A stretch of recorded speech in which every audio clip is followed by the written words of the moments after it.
ब्राह्मण लोग पधारे और ब्राह्मण लोगों ने मंत्र आदि पढ़ करके लाला का जात कर्म संस्कार करवाया। 16 जो संस्कार हैं हमारे सनातन धर्म में, उन संस्कारों की पूर्ति करनी है, अतः सर्वप्रथम जात कर्म संस्कार कराया। जात कर्मात्म जस्य वै। और जात कर्म संस्कार करवाने के बाद बालक के आयुष्य वृद्धि के लिए गौ का पूजन करवाया। गौ पूजन के बाद मार्कंडेय पूजन करवाया और उसके पश्चात श्री कृष्ण कन्हैया को यशोदा मैया की गोदी में दे करके नंद बाबा सब ब्रजवासी जनों को उपहार देने के लिए घर से बाहर प्रांगण में जाकर, आंगन में जाकर बैठ गए। प्रातः काल हो गई है, सूर्य सर पर चढ़ आए हैं और कंस की चिंता बहुत बढ़ गई है। आज रात्रि तो लाला का जन्म होना था, समझ ये नहीं आता कि पुत्र के स्थान पर पुत्री कैसे पैदा हो गई। लगता है देवताओं ने कुछ न कुछ गड़बड़ जरूर की है। और कंस ने कारागार में जाकर देवकी के जो 8वां गर्भ है उस कन्या को हाथ में ले लिया। देवकी माता ने प्रार्थना की, भैया ये तो कन्या है, भला कन्या तुम्हारा क्या बिगाड़ेगी, कन्या तुम्हें मारेगी भी नहीं, इसे क्षमा कर दो, इसे छोड़ दो। कंस ने एक नहीं सुनी और उस कन्या को भी पत्थर पर पटक करके बाकी के 6 पुत्रों की भांति मारना चाहता था। तो मारते समय वो कन्या हाथ से छूट गई, आकाश में चली गई और अष्टभुजी मां दुर्गा का रूप बनाया। योग माया है। पुनः कंस को डांटते हुए आकाशवाणी कर दी, अरे मूढ़ कंस, एक कन्या को मार करके तुझे जीवित भी रह गया तो ऐसे जीवन का क्या करेगा।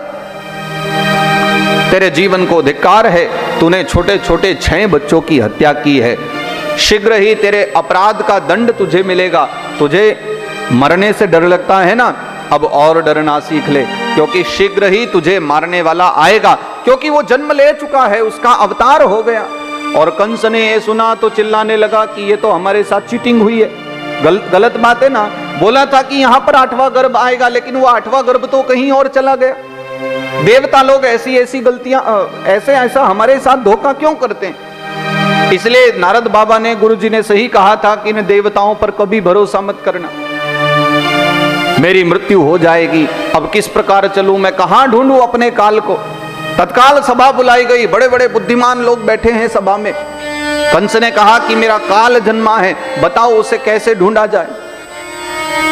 तो उसी सभा में एक मंत्री ने खड़े होकर के बताया कि महाराज, यदि आप सुनना चाहें तो मेरे पास एक उपाय है कि देखिए, आपका काल यदि कहीं निकट ही जन्मा है और ब्रज क्षेत्र में कहीं जन्मा होगा, तो हम लोग एक काम करें, जितने भी अभी 10 दिन के अंदर जन्मे बच्चे हैं उन सभी की हत्या कर देते हैं और उन सभी बच्चों के बीच में आपका जो काल होगा वो भी मर जाएगा। कंस ने कहा, यह उपाय तो अच्छा है। तत्काल आदेश दिया, 10 दिन में जितने भी बच्चे जन्मे हैं उन सभी को मारेंगे। अभी के अभी रथ तैयार करो, सेना तैयार करो। एक ने खड़े होकर कहा कि महाराज, छोटे छोटे बच्चों को मारने के लिए सेना का क्या काम, वहां कोई युद्ध करने थोड़ी जाना है। यदि बच्चों को मारना है तो मारने वाली भी वैसी ही चाहिए। कौन मारेगी? पूतना मारेगी। पूतना बाल घातिनी, पूतना को बुलाया और कंस ने पूतना को यह कार्य सौंपा, क्या तुम सभी बच्चों को मार दोगी और उनमें मेरा जो काल होगा वो भी मर जाए। पूतना ने कहा कि भगवान आप निश्चिंत रहें, मेरे पास ऐसा उपाय है कि उस उपाय के द्वारा एक भी बच्चा आपको ब्रज में दिखाई नहीं देगा, सबको मार डालूंगा। कंसेन प्रहिता घोरा पूतना बाल घातिनी शिशुश्चचार निघ्नन्ति पुरग्राम व्रजादिषु। कंसेन प्रहिता घोरा, और कंस के द्वारा भेजी हुई पूतना ने एक सुंदर नारी का स्वरूप बनाया। अब देखो, अपने निजी रूप में तो नहीं जा सकती, क्योंकि हमारे भागवत जी के अनुसार यदि देखा जाए तो पूतना का जो शरीर है वो 6 कोस का है, यानी 6 कोस की लंबाई है और एक कोस में लगभग 3 किलोमीटर होता है। तो 6 तिये 18, करीब 18 किलोमीटर लंबा जिसका शरीर हो तो वो कितनी भयंकर और विशाल होगी। अतः उसने अपना सुंदर छोटा स्वरूप बनाया, एक सामान्य युवती की तरह, और बड़ी सुंदर युवती बनके आज वो सब बच्चों को मारने के लिए ब्रजधाम में पधारी। ब्रज में आकर के जब बच्चों को ढूंढने लगी तो भगवान विचारते हैं कि यदि देवी जी ने हमारे सारे मित्रों को मार दिया तो बड़े होकर के फिर हम किसके साथ खेलेंगे? ये बाल लीलाएं कहाँ कहाँ जाकर के करेंगे? वो जो माखन चोरी आदि लीलाएं करनी है वो सब किसके साथ होंगी? तो उसके लिए सबका जीवित रहना जरूरी है। सो कृष्ण कन्हैया ने ऐसी लीला की, भागवत जी में लिखा है कि पूतना किसी बच्चे को न मारकर सीधा नंद भवन पहुंची। ब्रजधाम में नंद भवन पहुंच गई, मानो भगवान ने स्वयं ही अपनी और उसको आकर्षित करके बुला लिया। और उस सुंदर सी नारी को आया देखा तो सारे ब्रजवासी जन, सखा, ग्वाल बाल सब आश्चर्यचकित हो गए कि इतनी सुंदर नारी, इतना श्रृंगार किए हुए, ये हमारे ब्रज में कहां से आई है, कौन है? लेकिन शर्माने के कारण कोई प्रश्न भी नहीं करता, कोई परिचय पूछता भी नहीं है। और अंत में पूतना स्वयं ही नंद भवन के अंदर प्रवेश कर गई। यशोदा मैया अपने लाला को गोदी में खिला रही थी तो पूतना ने देख करके विचारा कि मेरा पहला शिकार तो मिल गया, पहले मैं इसी बच्चे को मारती। और उसने यशोदा मैया के निकट जाकर के कहा, अरे मैया तेरा लाला कितना सुंदर है, मैं इसको आशीर्वाद देती हूं कि जुग जुग जिए। तो बाहर बाहर तो आशीर्वाद है जुग जुग जिए, और अंदर ही अंदर विचार भी कर रही है कि कैसे पल के पल में इसको समाप्त करूं। यशोदा मैया ने उसकी ओर देखा तो कहने लगी, आपने मेरे लाला को आशीर्वाद दिया उसके लिए तो धन्यवाद, लेकिन आप हैं कौन और कहां से आई हो? तो पूतना कहने लगी, अरे बहन मुझे अपनी छोटी बहन ही समझो, अब परिचय का क्या करना है, वैसे तो हमारी कोई रिश्तेदारी नहीं है, मैं तो दूसरे गांव से आई हूं, लेकिन तुम्हारे लाला के विषय में जब सुना कि वो बहुत सुंदर है तो बस उसके दर्शनों के लिए मेरा मन बड़ा व्याकुल हो गया, और आपके लाला के दर्शन करने के लिए मैं इतनी दूर से आई हूं। मैया सुन करके बड़ी भाव विभोर हो गई कि मेरा लाला इतना सुंदर है कि मेरे लाला को दर्शन करने के लिए इतनी दूर दूर से लोग आते हैं। तो मैया को उस पर बड़ा भरोसा हो गया, और मैया स्वयं कहती, अरे बहन तो कष्ट क्यों पाती हो, लो ना मेरे लाला के दर्शन करो। तो पूतना कहने लगी, मैया इतनी दूर से आई हूं, क्या आपके लाला को थोड़ी देर गोदी में खिला सकती हूं?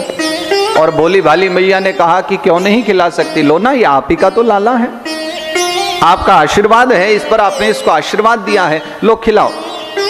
और पूतना की गोदी में मैया यशोदा ने लाला को दे दिया और स्वयं अपने गृह कार्य करने के लिए वहां से चली गई। अब इतनी दयालु और इतनी भोली है कि वो किसी पर भी विश्वास कर लेती। पूतना ने जब कन्हैया को अपनी गोदी में देखा तो विचार करने लगी, इसकी मैया कितनी भोली है, बिना विचारे अपने लाला को मेरी गोदी में दे गई। और प्रसन्न हो करके पूतना ने विचारा कि अब ज्यादा देर नहीं करनी चाहिए, कार्य समाप्त कर लेना चाहिए। तो ये कन्हैया को दुग्ध पान कराने लगी, क्योंकि ये स्तनों में जहर लगा करके आई थी कि जैसे ही कन्हैया लाला जहर पिएंगे तो जहर पी करके मर जाएंगे। ये विचार करके उसने भगवान को दुग्ध पान कराना चाहा। गोदी में कन्हैया को लिया तो कन्हैया गोदी में आकर के पूतना का मुख देखते ही आंखें बंद कर गई। चराचरात्मा सनिमीलिते क्षणः, उस चरात्मा भगवान नारायण ने, भगवान श्री कृष्ण ने जब पूतना के मुख को देखा तो आंखें बंद कर ली। और आंखें बंद क्यों की, इसके पीछे अनेकों अनेकों विचार हैं। एक विचार तो ये लगता है कि संभवतः भगवान को पूतना का मुख पसंद नहीं आया। पसंद क्यों नहीं आया? भगवान कहते हैं कि यदि आना था तो अपने निज रूप में आ जाती, ये कपट वेश धारण करके जो आई ना वो मुझे पसंद नहीं आया। कपट वेश भगवान को प्रिय नहीं है, छद्म वेश पसंद नहीं। सो मानो इसलिए भगवान ने आंखें बंद कर ली हो, या भगवान आंखें इसलिए भी बंद कर सकते हैं कि भगवान विचार करने लगे कि ये जो पूतना है वो तो दुग्ध पिलाने के बहाने जहर पिलाने आई है, तो अब इस जहर का क्या करें, इसको पिएं या छोड़ दें। मानो ये विचार करने को भगवान ने आंखें बंद की हो। या ये भी हो सकता है कि भगवान आंखें बंद करके भोलेनाथ का स्मरण कर रहे हो कि बाबा आप तो जहर पीने के आदी हो ना, अभी समुद्र मंथन से जब हलाहल कालकूट विष निकला आप तो पल भर में पी गए, सो आपकी तो पुरानी आदत है जहर पीने की, लेकिन हमारे लिए तो नया नया अनुभव है। सो एक काम करें, आप कृपा करके पधारो और जहर आप पी लो, दूध मैं पी लेता हूं, बंटवारा कर लेते। या संभवतः भगवान आंखें बंद करके ये विचार कर रहे हो कि ये जो पूतना है इसने ऐसे कौन से पुण्य किए थे कि ये मुझको माता के समान दुग्ध पान कराने आई है। क्या यशोदा मैया जैसा इसने भी कोई कर्म किया था जो इसने मुझे पुत्र की भांति गोदी में ले लिया है।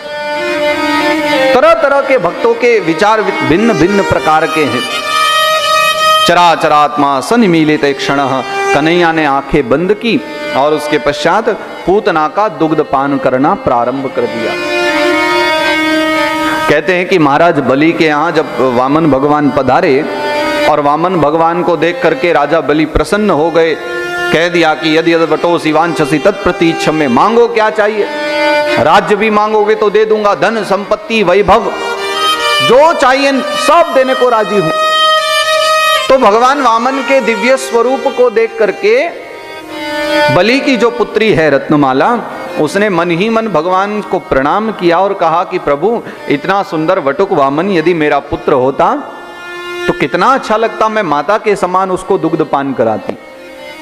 तो वामन भगवान ने दूर खड़ी रत्नमाला के हृदय का विचार जान लिया और दूर से ही भगवान ने उसको आशीर्वाद भी दे दिया कि एक दिन आएगा जब तुम दुग्ध पान कराओगे। लेकिन थोड़ी देर में भगवान ने अपना विराट रूप दिखाया और पिताजी का सब कुछ छीन लिया। तो अपने पिताजी को जब कंगाल देखा तो रत्नमाला कहने लगी कि बताओ ये तो कपटी निकला, ये तो छद्म वेश धारण करने आया। अरे यदि ऐसा कपटी मेरा बेटा हो जाए तो उसको तो मैं दूध में जहर मिला के पिला दूं। तो भगवान ने सोचा कि जब दूध के लिए हाँ करी थी तो जहर के लिए ना क्यों करें। सो भगवान ने वो भी आशीर्वाद दे दिया कि चलो आप जहर भी पिला देना। और कालांतर में वो जब पूतना बन करके पधारी तो भगवान ने जो वरदान दिया था उस वर के स्वरूप पहले तो दूध पिलाने आई और दुग्ध के साथ साथ में जहर भी लेकर के आई है। और भगवान ने सहर्ष उसका दुग्ध पान प्रारंभ किया, दूध पीने लगे। और दुग्ध पान करते करते जब मन भर गया तो भगवान ने विचारा कि बस अब पर्याप्त है।